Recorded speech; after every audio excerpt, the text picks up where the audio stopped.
Our topic is space, materiality, and the social worlds of the photograph. So thinking about this session, I wanted to start with a few questions, which is, where do everyday photographic images generally live? How and where are they stored? How are they viewed? How are they passed down and inherited? What is their social life? And what, in the art historian Jill Bennett's terms, is their emotional life? As I visited the 3 exhibitions in this series of Imagining Everyday Life, these questions of space, of materiality, and of the social worlds of the photograph became particularly relevant. The images from the Walther collection that we've been discussing over the last 2 days, like the photo albums that are currently on display at the project space, are orphan objects, found or purchased, cataloged, displayed in contexts that are very, very different from the sites of their original production, viewing, and circulation, from the worlds that they both recorded and created. As they enter the collection and take their place in exhibitions, their materiality is also often altered. Images are digitized, they're blown up or minimized, they're reprinted or projected, albums are disassembled, slideshows are constructed. Photographs are framed, they hang on walls, they sit in display cases.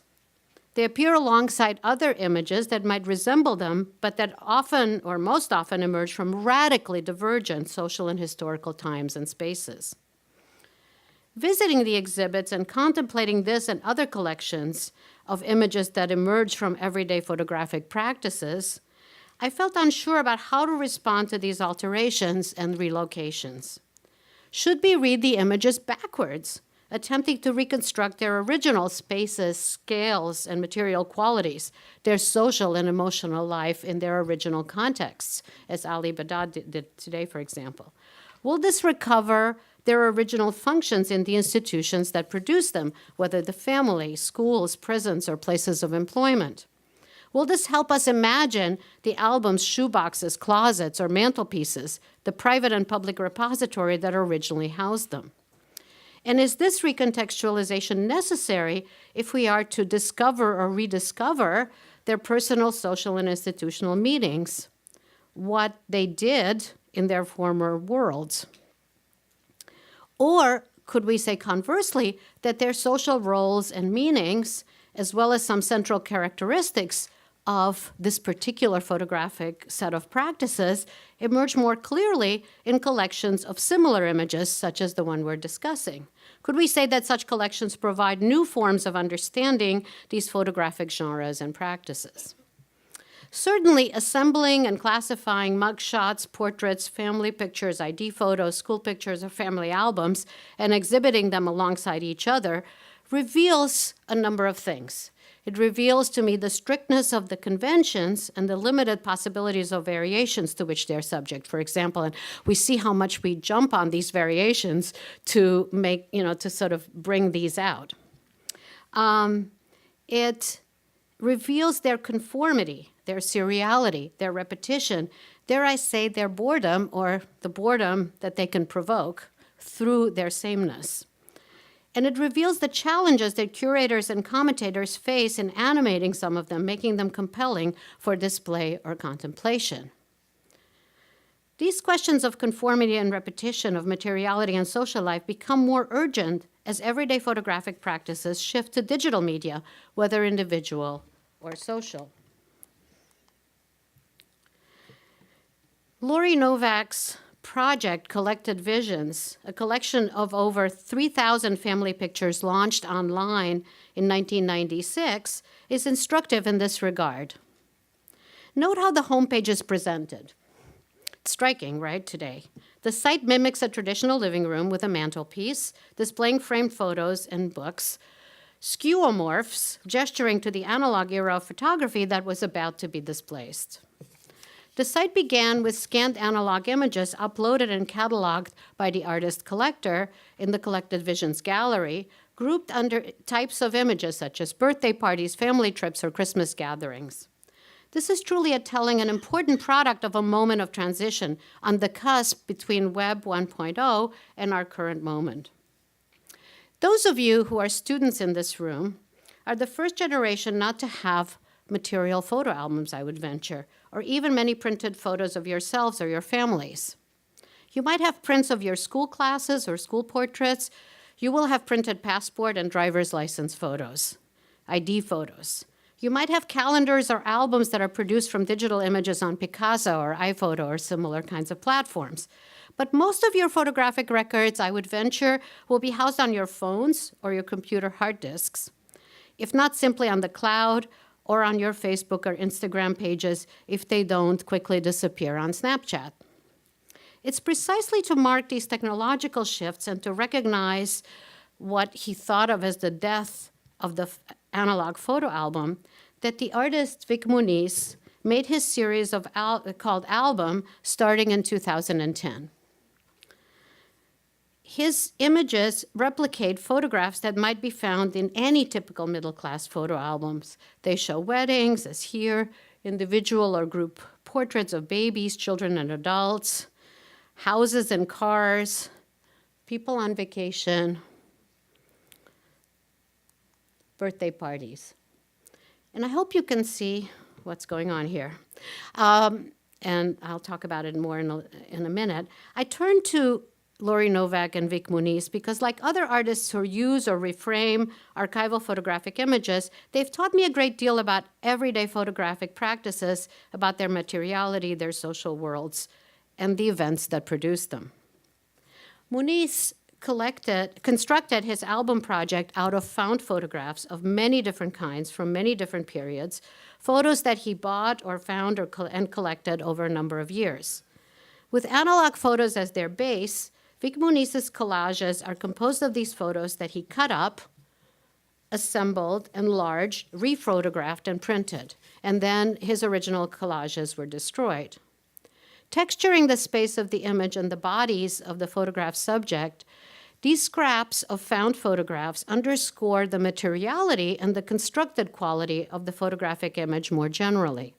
They also point to the multiple circulation and reproduction of everyday images and the relative lack of importance of even the notion of an original. Everyday photos refer to everyday photos, conforming to and repeating generic conventions. At the same time, however, Muniz's compositions are more than expression of postmodern reflexivity, self-reflexivity, more than breaks and allusions or comments on mediation, I would say. Take this image, very important to me, entitled The Class, as an example. Although these children appear to be students, members of Class 5-6 in Queens Public School 42, they are two-dimensional paper figures who become subjects of school by simultaneously and literally becoming the subjects of school pictures.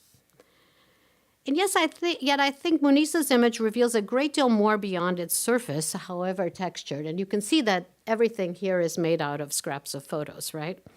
The photo fragments making up the desks, the walls, the objects in the class bring a multiplicity of additional faces and bodies into the frame, images of other children, of adults, of families on vacation, of working, sitting, or walking, all that pupils bring to school with them, but that also can get bracketed out of the pedagogies of school lessons. His recomposition mimics the process and, I would say, the violence by which schooling absorbs, integrates, homogenizes, and transforms its subject into material. It illustrates how school and its technology make citizen literally disintegrating, reshaping, inscribing, and numbering them, and it illustrates what the role that photography plays in this process. So the recursive process of creating a photograph out of photographs viscerally exposes the ways in which photography serves the ideological state apparatuses of modernity, materializing their assimilative structures and generating identical subjects as though from a printer. It illustrates how photographs become historical actors in this process. The technique of collage underscores the provisional nature of this construction, however, its contingency, its layered quality. Muniz's images portray a process and performance of making and being made and remade as subjects of family, of school, of consumer culture. As though defying the image's blatant artifice, however, I would say that the children's faces in the class draw us into its flat space, widening and deepening it with what cannot be fully homogenized or erased, individual expression, gesture, and affect, however constructed. Like many everyday images and like many images of children especially, they signal loss and elicit nostalgia. The space of subversion they create is part of the photograph's very materiality, which resides in the innumerable faces and objects that attract our attention from every direction, drawing us in, only then to defy us again the minute we recognize their artifice. And this is a self-portrait of Vic Muniz as a child, so we're again with the artist showing the vulnerability of exposing one's own childhood image. The affective register that emerges from in between the paper scraps and their assemblage provides a space of resistance to the ideologies of everyday photographic practices that Vic Muniz's photographs expose, enabling us to defy their homogenizing process with other forms of affective knowledge. The papers in this session on space, materiality, and the social worlds of the photograph follow, in Barbara Kirshenblatt-Gimblett's terms, the ways in which everyday images assembled can also assemble lives. They show, as Deb Willis will argue, the determination and creativity in constructing stories out of fragments that in themselves might be repetitive, even boring. They show the vicissitudes of those lives and social worlds over time and the different practices of recording them in different communities and ways in which we experience them from our retrospective distance, as T. Fu will argue. But they also show, and this is where we start with Drew Thompson, the politics that shape the technologies that produce and disseminate these very ordinary, yet also in many ways extraordinary images. So this by way of setting some questions in place, and we're going to move to our speakers. And let me just say that we're switching the order slightly. We're going to start with Drew Thompson, then T. Fu, Deborah Willis, and last but certainly not least, Barbara Kirshenblatt-Gimblett. So, Drew, please.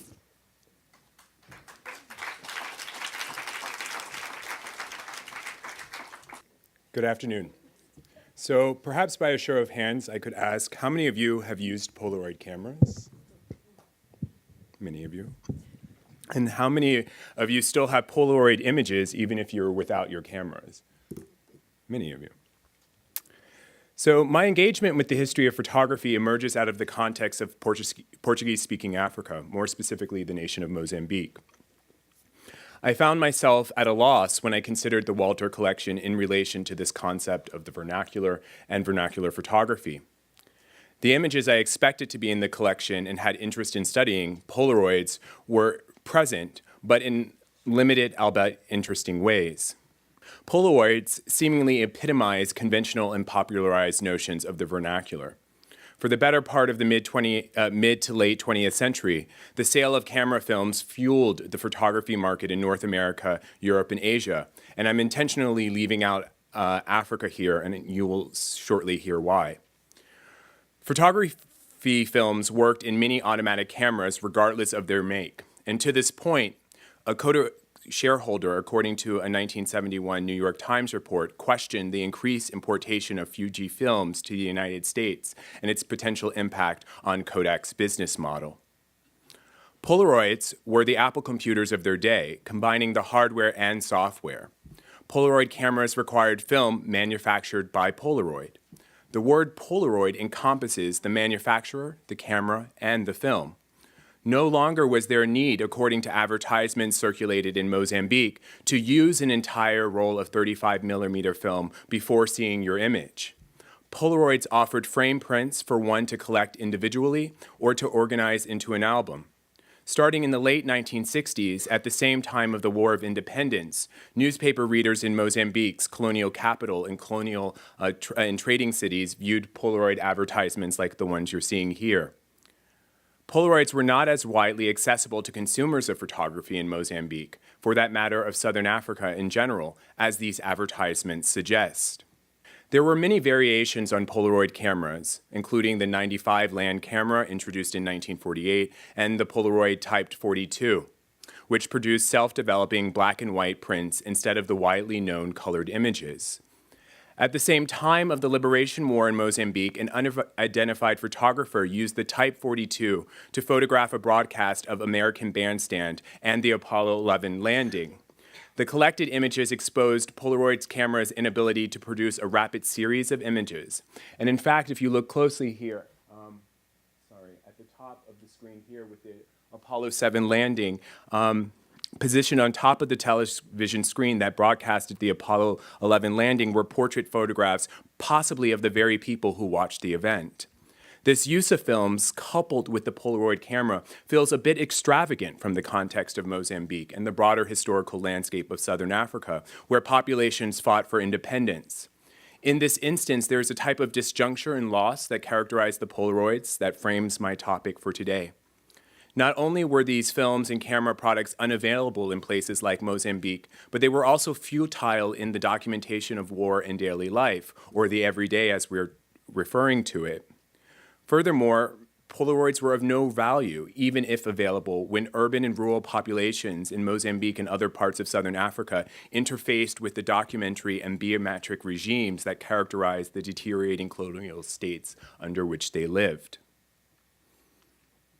In his essay titled The First Steps of Becoming an Art Historian, the art historian and critic Hilton Als writes, and I quote, "To see, one must possess a language which directs the eyes to what is being perceived. Black scientists, photographers, secretaries, and janitors provided Polaroid and its nearest competitor, Kodak, enterprises headquartered in predominantly black neighborhoods in the United States, with the technical expertise and manual labor that provided so much of the world with the language it needed to see, and directed the eyes to what is being perceived."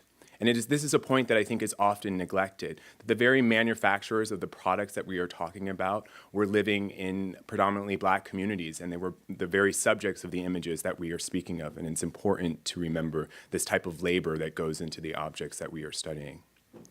These largely unnamed persons used their jobs at Polaroid to take a stand against what they interpreted as the insidious nature of the very instant colored film products they were responsible for producing. In 1971, the photographer Ken Williams and the chemist Caroline Hunter viewed a poster at Polaroid's headquarters that alluded to the company manufacturing identification documents in apartheid South Africa. Further research prompted Williams and Hunter to accuse Polaroid of supporting the pass system in South Africa through the identification hardware and software it manufactured. In protest, the pair formed the Polaroid Revolutionary Workers Movement and pressured the Polaroid Corporation into ending its business activities in South Africa. The group mimicked, and here you'll see to your right, my left, Polaroid's advertisements circulated in Mozambique and other parts of Africa, and equated the act of taking a Polaroid to literally shooting a South African. The smile, push, click, and see, steps used to describe the use of the Polaroid, reveal an image of a white South African officer checking the pass photograph of a black native. This image itself was taken not by a Polaroid, but by a 35mm camera, and was similar to scenes of everyday life under apartheid photographed by the South African documentary photographer Ernest Cole and many of his contemporaries who followed after. Members of the Polaroid Revolutionary Workers Movement feared that city councils and police forces in the neighborhoods they lived in the United States would purchase this surveillance technology that Polaroids sold in South Africa and would subject them to similar identification practices. Hence why the Polaroid Workers Movement urged Cambridge residents to refuse the enforcement of high school identification documents. These concerns were not without cause. Many black photographers and filmmakers, like the relatively unknown Robert Van Leeuwenhoek, found themselves on FBI's extremist photo list and redacted bureaucratic documents for their efforts to produce moving and still images of anti-colonial wars in Southern Africa. The surveillance techniques adopted by imperial states deployed may have not included Polaroids, but it certainly relied on Polaroid's hardware to produce a new set of images of those it sought to govern. Ironically or not, these complaints with Polaroid did not prevent customers, especially many Black Americans, from curbing their image consumption and use of Polaroids within the context of their households. Sorry, I'll just stay here for a bit. Polaroid's business in Southern Africa was relatively small in comparison to other parts of the world. Amid the Polaroid revolutionary protests, Polaroid continued to advertise its products in Mozambique and South Africa. The only caveat in the case of Mozambique was that it became independent in 1975 and implemented a program of nationalization that halted all commercial photography distribution, including the advertisement of Polaroid cameras. So this history of the Polaroid's use disappeared at independence and was only a record found in newspapers. It is easy to forget that Polaroid's first products were not the camera and instant films, but infrared viewing glasses used in World War II. As the Polaroid revolutionary workers' movement gained an audience at the United Nations, Polaroid defended its business in South Africa without acknowledging the specific equipment it produced and sold. And this equipment was an ID2 document, which allowed the South African government to produce 2 headshots at one moment and give one headshot to those who were receiving their passbooks and keep a visual record within its archives. So Polaroid defended its business, and it also short-sightedly formed a commission composed of whites and blacks who evaluated the use of Polaroids in South Africa. And this commission ultimately just simply advocated for a wage increase. By 1978, Polaroid could no longer ignore the PRWM and public pressure, and it ended its business in South Africa the same year. To reiterate a point introduced by art historian Krista Thompson, the PRWM marked the first of many anti-apartheid boycotts and the first targeting a film manufacturer, signaling the importance of photography for Black American participation in the anti-apartheid struggle. And I think this is in line with Lee's work thinking about Eldridge cleavage and their work in Algeria, which is important to think about these strands of connection and simultaneity. This story may or not be familiar, but it does not end in 1978. The path-breaking scholarship of art historian Nicole Fleetwood, who spoke earlier today for the special issue of Aperture magazine titled Prison Nation, introduced audiences to the work of a relatively unknown U.S. photographer, Jack Loiter's Booth, who visited a women's prison not too far from the Polaroid corporate headquarters and photographed female prisoners using Polaroids. As I recounted the story of the PRWM and shared the images of Loiter's Booth with some of my students at Bard College's Microcollege and its prison initiative, they reminded me that Polaroids were some of the only images of themselves and their families that they were able to keep in their possession while incarcerated.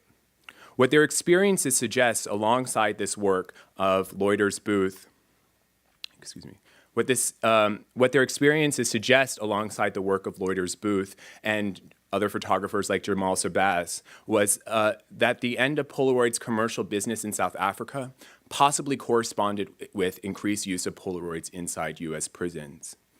Fleetwood's astute observation that those incarcerated are not only the subjects of intense surveillance practices, some of which Polaroid is responsible for introducing, they are also photographers and sitters, producing experiences and materials that remain lost within the vernacular, and that that are in some ways critical to their own understandings of their location and their place within within the history of photography. So what I'm trying to also suggest is that the vernacular doesn't necessarily allow us to include these kinds of experiences or fraught histories of surveillance, right? And in some ways, our tendency to lead to immateriality forces us to ignore the ways in which people are intentionally assigning meaning to the images they have in their possession to negotiate other forms of surveillance in which they're subjected to.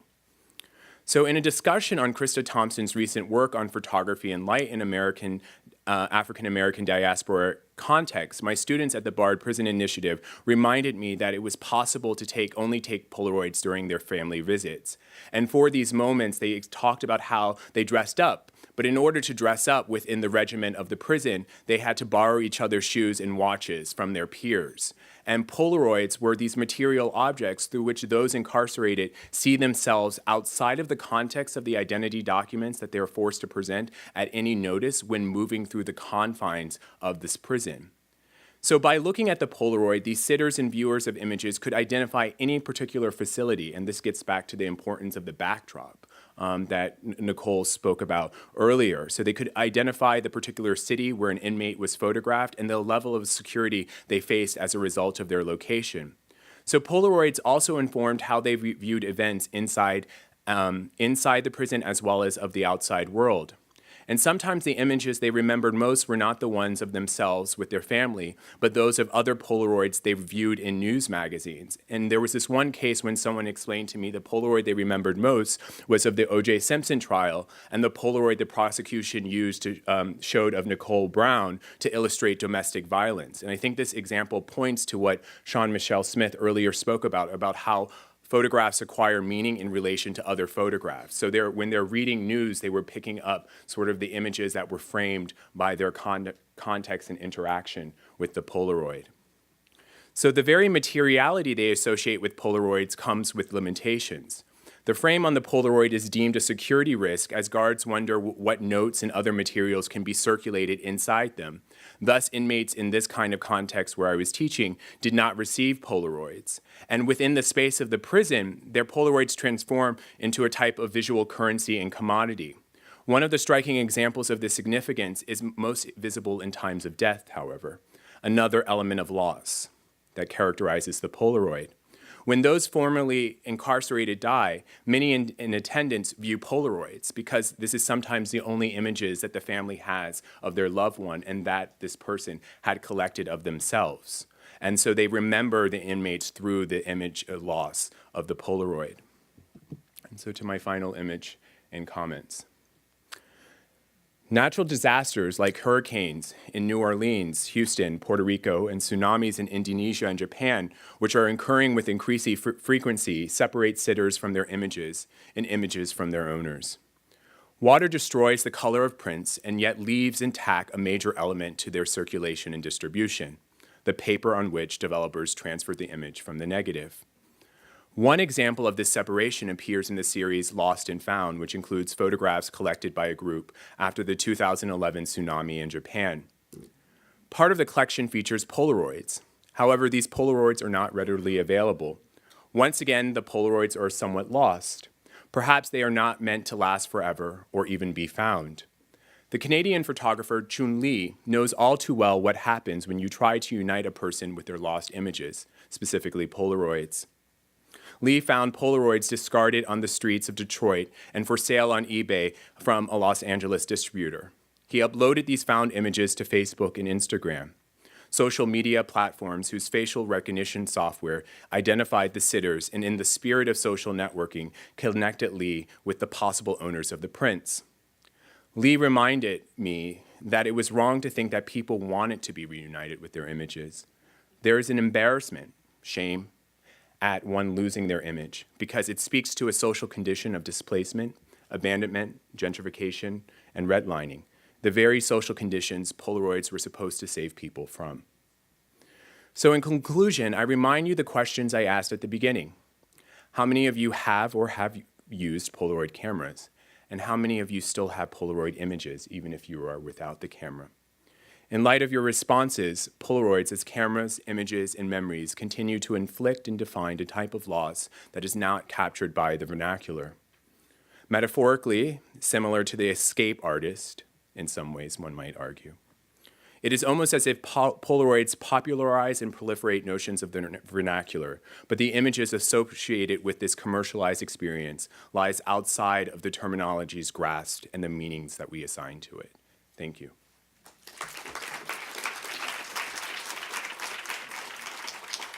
I also would like to thank Marianne, Tina, and Brian for their hard work and generosity in putting together a forum for such a generative conversation. I've learned so much already, and as well as Sarah for putting up with this PowerPoint and its complications. So like everyone else, I was asked to engage with the Walther collection, and so this is where I'm going to begin. Unadorned and unembellished, the worn leather cover of Sarah G. Husstatter's album is unremarkable in contrast to the elaborate arrangement of photographs within. Consisting of snapshot photos, the album stands out for its creative arrangements of shaped images that are notable for their varied patterns. At times, the photos with their evenly, and you'll see how variably they're patterned.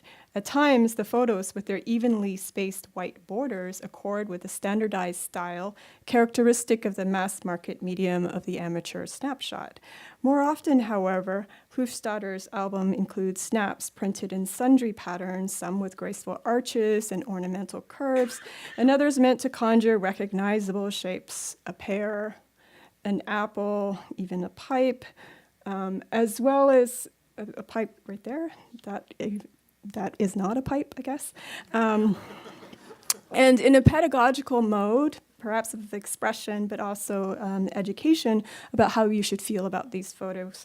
So you see the heart that is the sentiment that brings them together. So Hofstadter's album was crafted through experiments in masking, wherein photos were developed into a set of shapes that its compiler fashioned, likely through handmade templates. Though this personal process of artful arrangement, through this personal process of artful arrangement and fanciful design, the Hofstadter album shaped also the idea of family, making it seen and known in accordance with an esoteric and also, again, highly personal vision, one that acknowledges the medium's standardization in the rectangles, while also chafing against its limitations. Through the shaping and arranging of family photos, Hofstadter seeks, again, to constitute family, to make it seen, known, and remembered.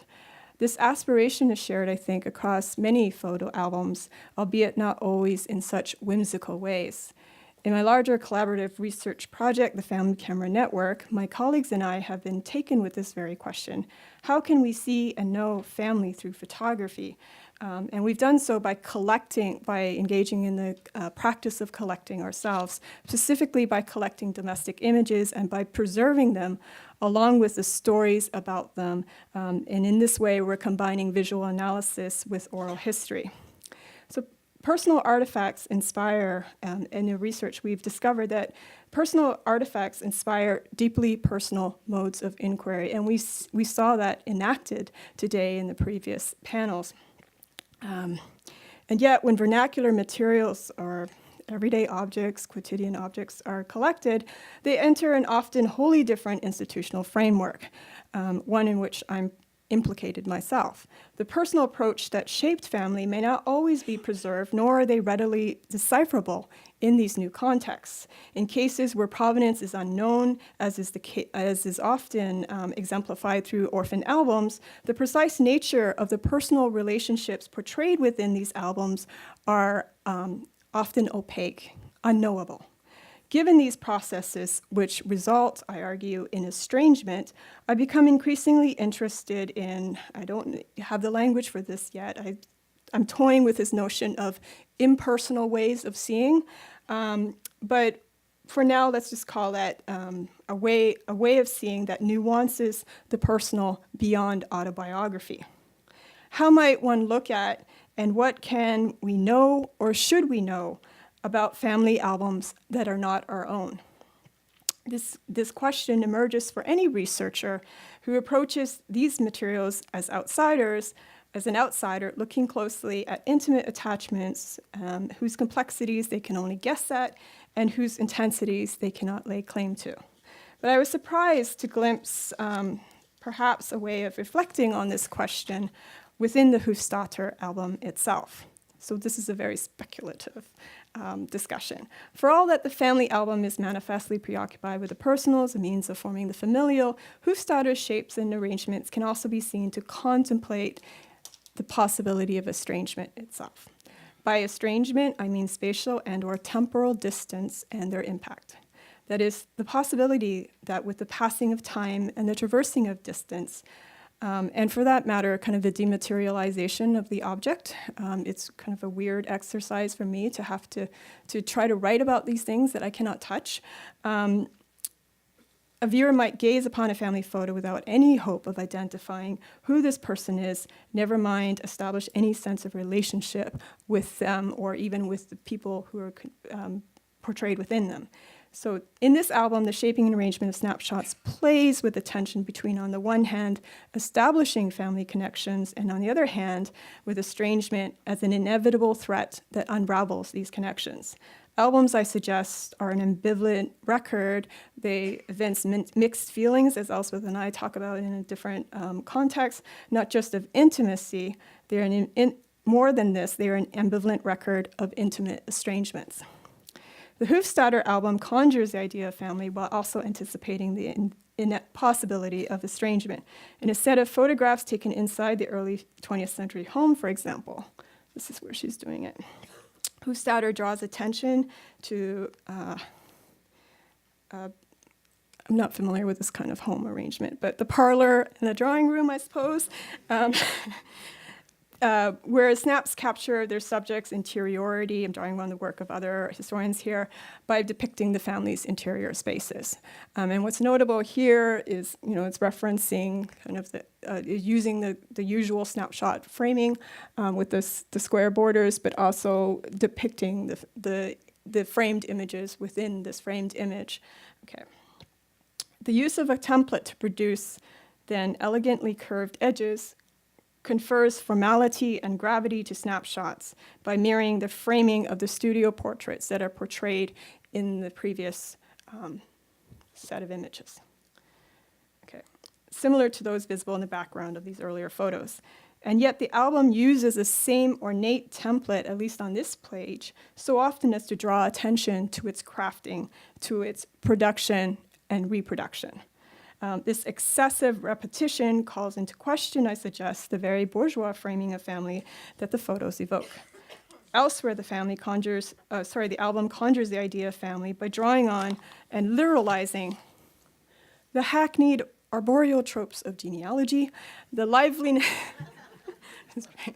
and kind of like this overwrought way of phrasing it, the liveliness and fruitfulness of the family tree can be discerned in the shape of its multi-veined leaves, its perfectly formed apples and pears, and of course its sentiments. Apples and pears. And its sentiments. And note that, is this the right one? So this is repeated, right? The printing of the person peeping out through kind of the veins or those leaves in the pear is then given this heart shape. So the Hofstadter album also guards against the inevitability of estrangement in unmistakable ways. So these are the ways in which it shows family, but it guards against the inevitability of estrangement in unmistakable ways, most notably through the inscription of the maker's signature, that very faint Sarah Hofstadter signature. This assertion of selfhood and familial identity is repeated almost immediately in the next page, I think, with a photograph shaped in the letter H, most likely to denote the initial of the family name. Unlike the leaves, apples, pears, and hearts, the H is used just once. You can see that the other templates are used a couple of times.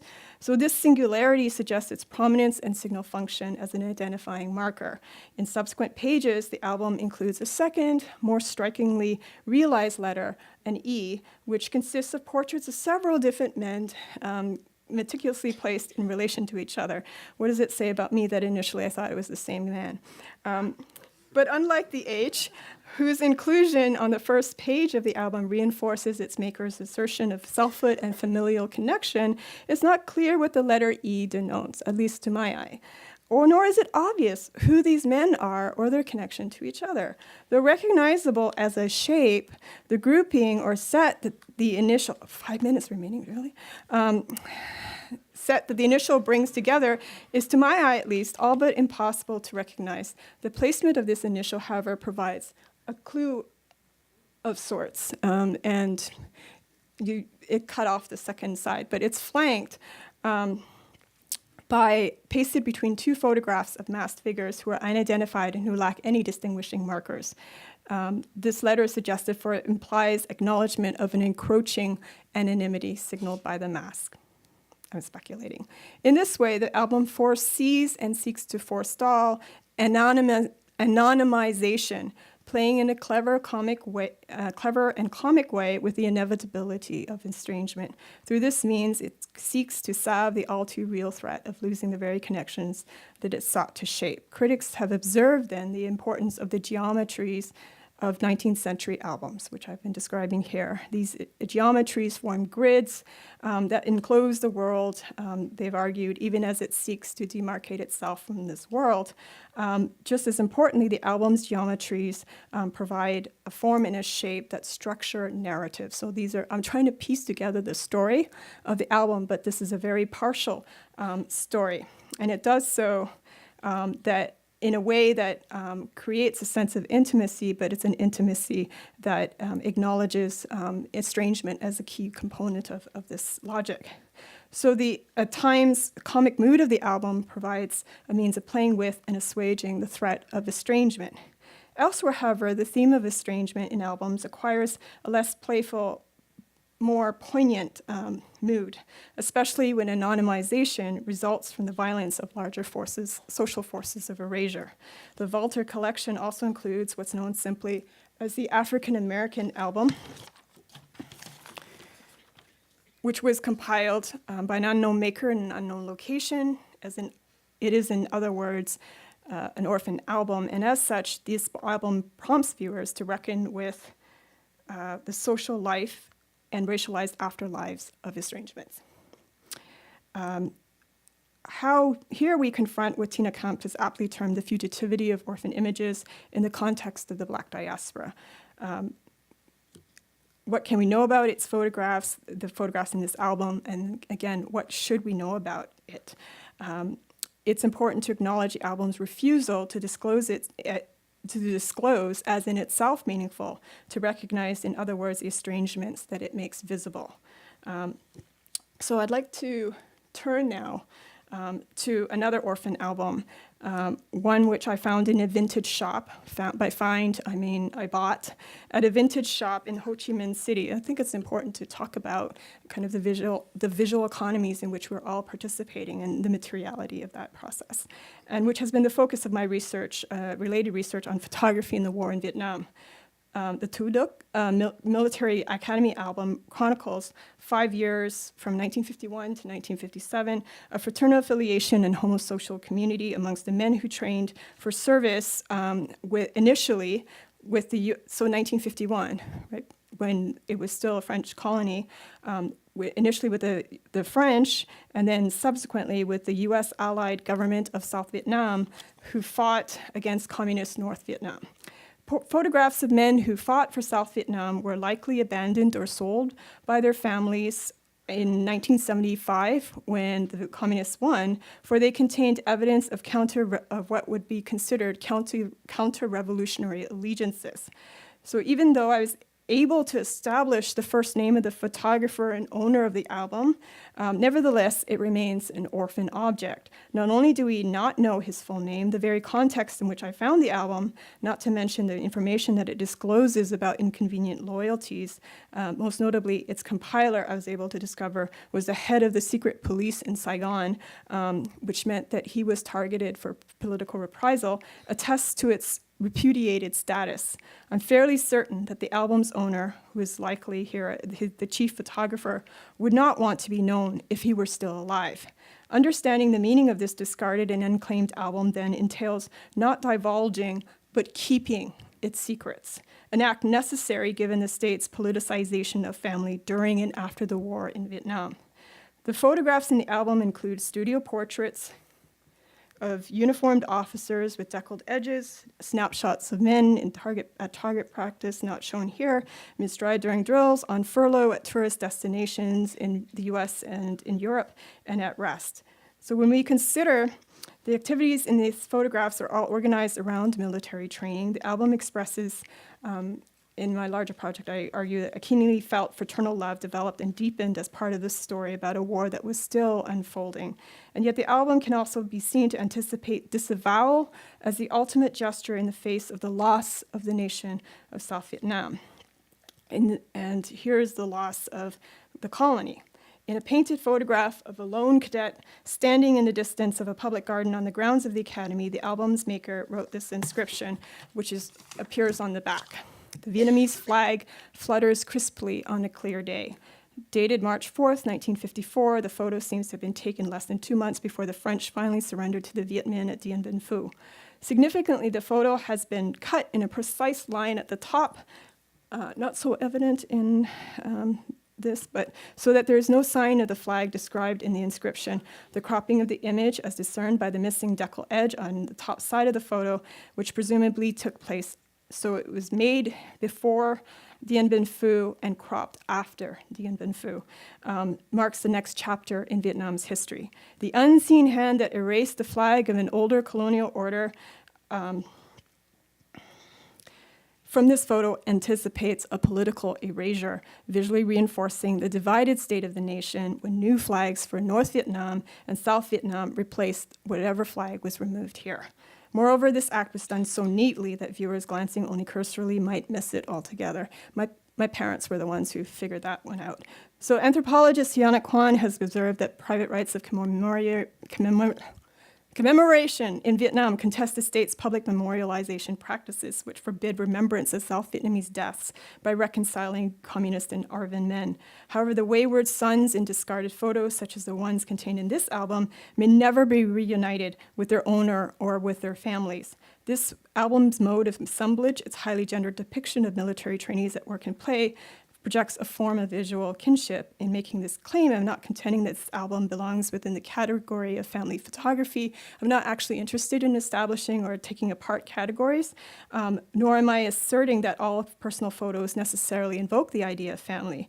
What I am interested in is how this particular album, made and lost by a man for whom not being remembered is necessary for survival, needs to be considered within the context of the state's politicization of family, where Uncle Ho has been all but deified as a patriarch of a nationally unified family, and where elderly women are named as heroic mothers who are venerated for the sacrifice of their sons, and where the very existence of South Vietnamese men, like the man in this album, has been disavowed, a context that necessitated the album's loss. So I realize that in my remarks, I've strayed far away from the Hofstadter album. From the early 20th century, we're now in the 1950s, and also reckoning with its legacies. From the racialized social worlds of the United States to the Cold War geopolitics that shaped Vietnam, from the fraught personal networks of family to a logic of militarized domesticity. So let me try to bring these materials together. Okay. I want to close by concluding that the task of situating the concept of family with the social worlds that produced and erased them means reflecting critically on one's own position when working with these materials, whether as collector, curator, or as researcher. Thank you.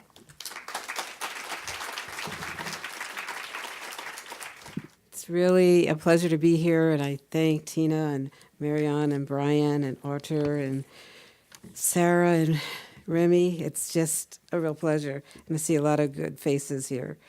I have been looking at albums for a long time, and I'm really happy that Brian had suggested this military album, mainly because my own family album, Portraits, and it focuses on my father's years in France, Germany, and in the States as a soldier.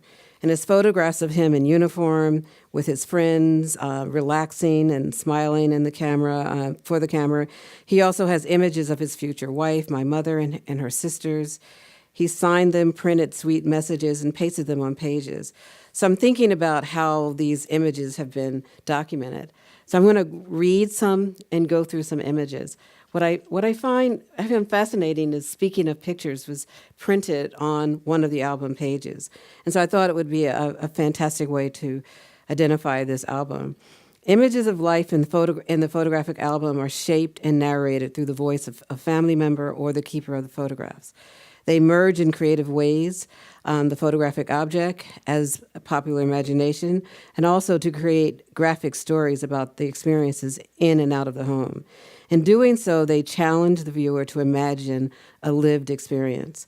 The album pages in this collection include portraits, fragmented phrases, handwritten notes, postage stamps, pay stubs, and other ephemera to create dazzling portrayals of individuals depicting on the pages. So there's a lot of love in these albums that I see here.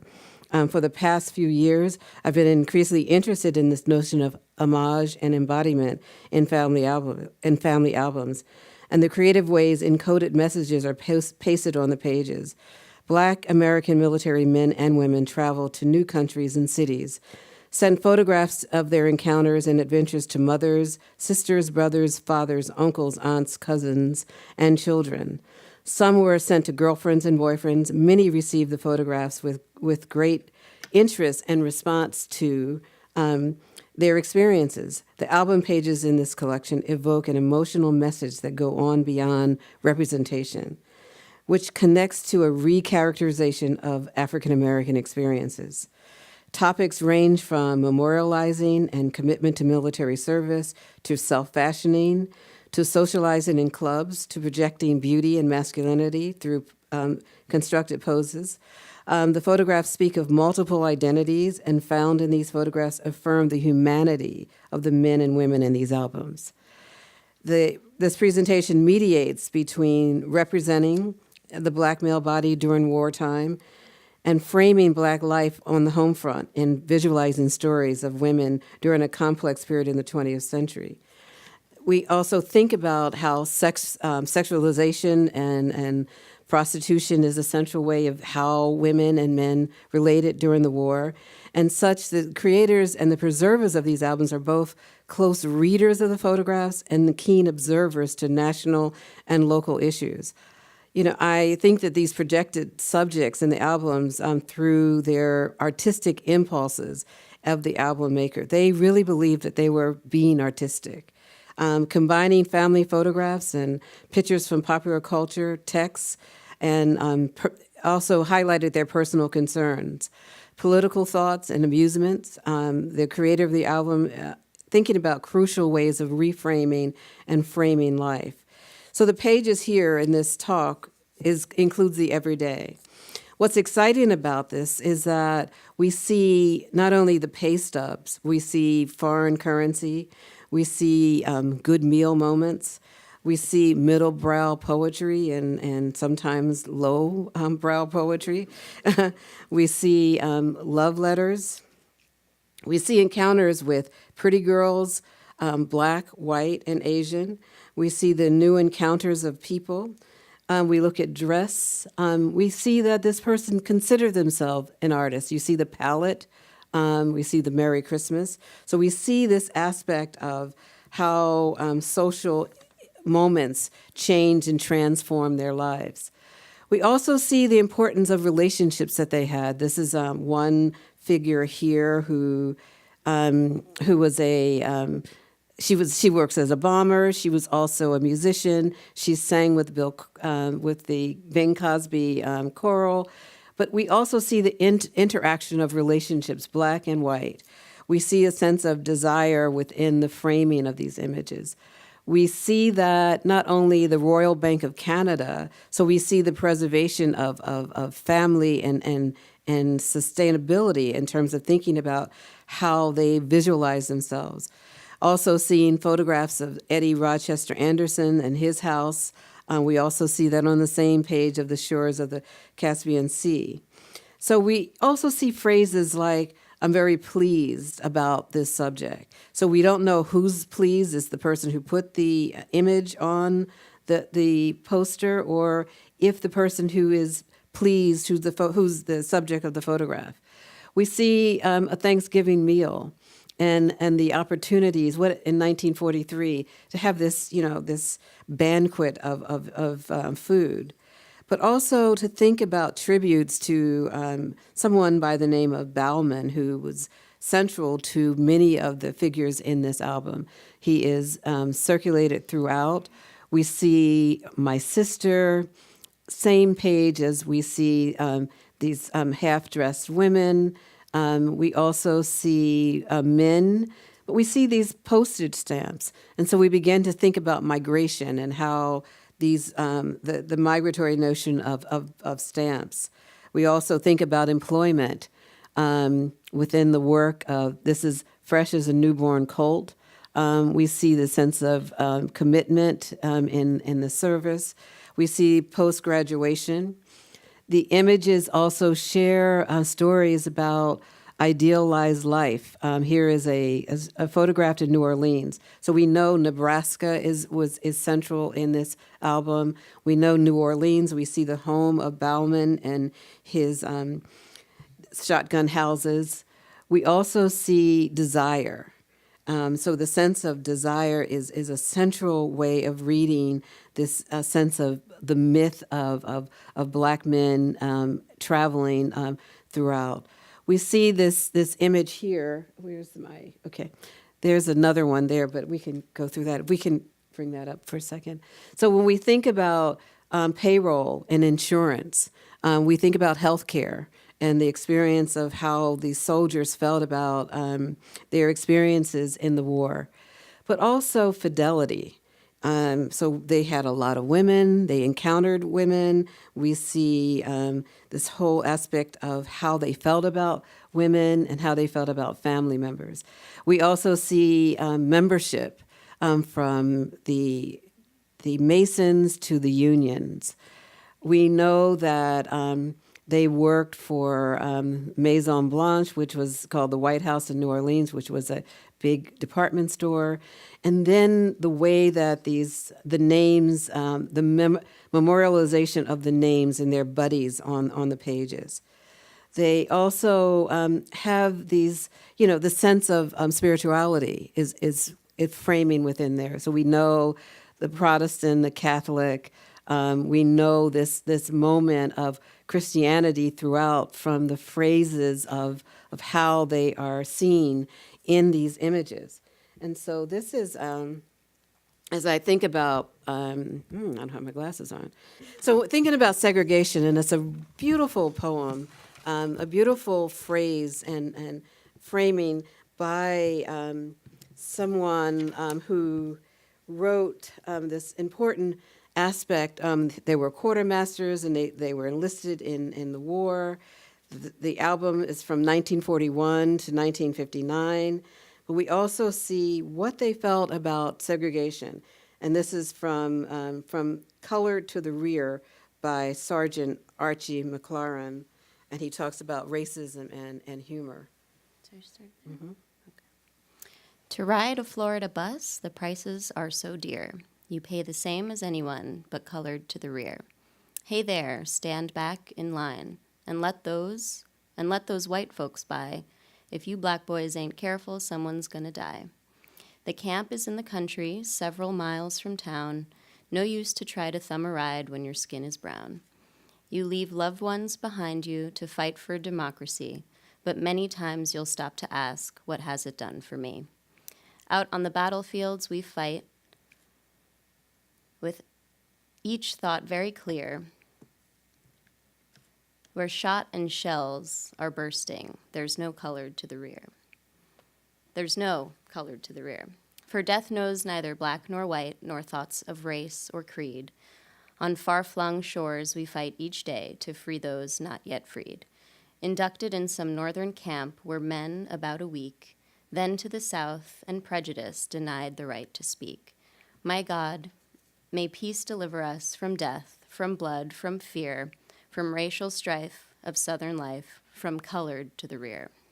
This is fascinating how we see the language of the importance, how language is central to creating a biography of the military soldier, the military woman as well. And then the aspect of how they see the sense of post-war, the man who knows no, how.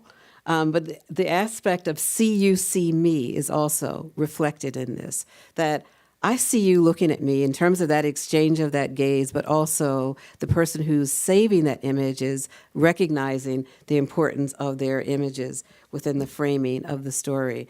So I wanted to just kind of have a moment to think about how we consider the idea of pinups, we consider the idea of home and promotional images. We think about the aspect of entertainment when we think of war, but we also see the amazing experiences that poetry and reflecting on the images that, such as Archie Mclaren wrote about and experienced in the segregated war. Thank you.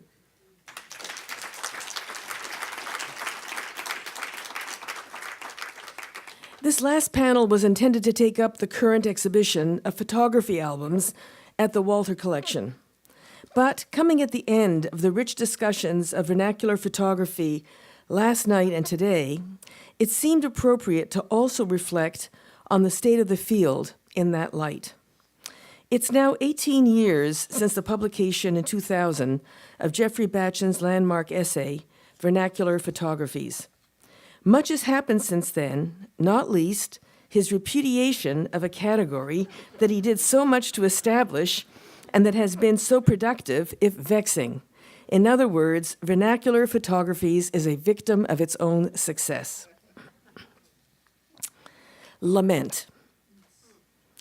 The starting point of vernacular photographies is a lament, a project of repair, a critique of art history's 20th century approach to the history of photography, namely a focus on art photography and exclusion of the rest. His is a plea for rethinking the history of photography, not only by including what has been pushed to the periphery, but also how such inclusion might alter how we think about photography more generally. This development is in keeping with the social turn in art history more generally, and the development of visual culture as a more heterogeneous field, both disciplinarily and in terms of materials for consideration. We've come a long way since then, far enough to ask of the category vernacular photography the question that Batchen asks of the vernacular photograph, namely, not what it is, but what it does. Disciplinary objects. Vernacular photography, or photographies, if you will, is an artifact of art history and the history of photography as a discipline. It is constituted as a category by virtue of its absence from the canon, a gesture that allows for its inclusion. And in that sense, vernacular photography is a relational category. It is what it is by virtue of what it is not. The opening panel of our symposium questioned whether it was still useful to try to define vernacular photography, and especially whether vernacular photography is a category or should be understood as a category. So we may ask, what does vernacular photography as a category do? If nothing else, it creates a new regime of value and set of practices, both vernacular and professional, in the market, the museum, and the academy. And if it's not useful to think of vernacular photography as a category, what might be the alternatives? From category to process. No photograph is born vernacular. In their first life, headshots or mugshots, real estate photos or crime scenes, family photos or travel photos are just that, nothing more. As objects of everyday life, they give form to value. The question is, what value? Utilitarian, commercial, sentimental, forensic, commemorative, mnemonic, erotic, even demonic. It's only when these photographs lose what defines them later as vernacular that they become vernacular. It's only when such photographs are severed from their first life or first lives that they can enter their second life or lives as vernacular photographs. So what does the category do? It's a way of valorizing photographs that are born as something else.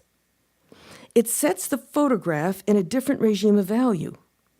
And it's in this sense that we are looking at a process rather than a taxonomy. We're looking at a mode of cultural production that shifts the object from its first life to its second life, from ordinary object to disciplinary object. It must die as a memento or mugshot to be reborn as vernacular. No photograph was born as the art photograph's other, nor was it born as ordinary, which is a category in its own right. Extraordinary, ordinary.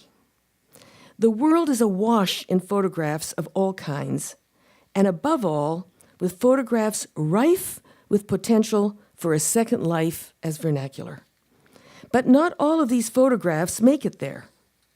Rather, as exemplified by the Walther collection, it takes an eye trained to see the extraordinary in the ordinary that produces the vernacular. Whether or not the photograph before us is an exemplar of the genre or on the periphery of the genre. These photographs, whether in their first or second lives, are not so much unschooled as learned in other ways, informally by custom and example, following conventions, or by trade. Vernacular value. The aesthetics of everyday life is about giving form to value. To think about vernacular photography in that way is to attend to our own ways of giving form to what we understand as vernacular value, a redemptive move almost 20 years ago that offered a critique of art history's elitism and blind spots. The creation of the category was a precondition for inclusion of these photographs. A sign of the maturing of the field is the call to jettison the category. The category seems to have served its purpose by bringing these photographs from the periphery into the mainstream of photography's history. For some, however, the time has come to move on. But to move on from what? From the vernacular as category or the vernacular as value? Oppression or self-representation. Turning now to the current exhibition at the Walther Collection, Scrapbook Love Story, Memory, and the Vernacular Photo Album. In contrast with many presentations at this symposium, these photographs and albums were mostly made by and for those in the photographs.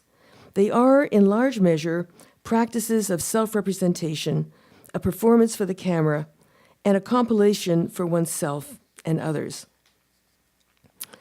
Vernacular display practices. What distinguishes this exhibition from others in the multi-exhibition series at the Walther Collection, a series that's entitled Imagining Everyday Life, is the album as a vernacular display practice. In this exhibition, we have a display of display, a white cube mediation of vernacular display practices. The compilers, that is how the wall labels identify the authors of the albums, have curated, arranged, adorned, and labeled their photographs, clippings, and scraps within the pages of a book. While albums are common, these albums are exemplary of the extraordinary ordinary. Some are such perfect examples of the typical as to be extraordinary, while others are extraordinary for other reasons. How then to display these displays? Only in one instance can the visitor flip through the pages of an album, a particularly sturdy one, affixed to a ledge, but without the social interaction that we associate with the shared experience of looking through such an album. It has been liberated from its first life as memento to realize its vernacular potential, first by entering the collection, and then by the conventions of white cube display. A video of two hands turning the pages of an album attempts to address the role of movement and activating the album as a physical object, but only as an object. Severed from its first life, from its relation to those by and for whom it was made, it is rendered vernacular. But rather than activate the object in our hands, we do so with our feet. We walk. Objects that once spoke and were spoken about are silent. All but one of the original albums are on display in showcases. Otherwise, one or more pages of an album is on the wall, in some cases an original page or two, but more often digital scans that are much larger than the originals themselves, and in 2 cases, the whole album is scanned and displayed on a large monitor, a spread at a time. These photographic mediations are new photographs and might even be considered works of art in their own right. They are self-consciously not vernacular, at least not yet. The exhibition has been curated to show the evolution of the photo album from the beginnings of photography to the 1970s through extraordinary, ordinary examples made vernacular through practices of our own. Thank you.